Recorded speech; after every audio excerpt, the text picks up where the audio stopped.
Hi friends, ఎలా ఉన్నారు? అందరూ బాగుండారా? నేను కూడా బాగుండా ఫ్రెండ్స్. ఈ రోజుల్లో అయ్యో పాపం అని ఎవరిని అనకూడదు ఫ్రెండ్స్. ఎందుకంటే ఇదిగోండి చూడండి,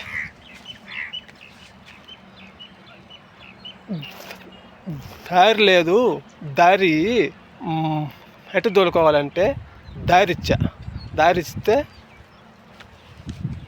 రాళ్ళు ఎరగొట్టి పెట్టారు. దానికి ఇప్పుడు ఆ రాయి మళ్ళీ ఇంకో రాయి తెచ్చి తీగలాగేయాలి. అయ్యో పాపం అనుకున్న దానికి నాకే వచ్చింది ఇప్పుడు తెప్పలో. ఇంటికి పోయి అడిగితే సమాధానం చెప్పట్లా. ఏమి ఎట్ట నువ్వు ఎడదోలుకున్నావు కదా, ఆ ట్రాక్టర్ల వాళ్ళు రాయి ఎరగొట్టారు, ఏంది దానికి సమాధానం అంటే సమాధానం చెప్పట్లా. నాకేం తెలుసు, నాకు తెలియదు అని చెప్తున్నాడు. ఇప్పుడు నాకు శ్రమ ఎంత, నా కష్టం ఎంత? రోజుల్లో ఎవరిని అయ్యో పాపం అనకూడదు ఫ్రెండ్స్.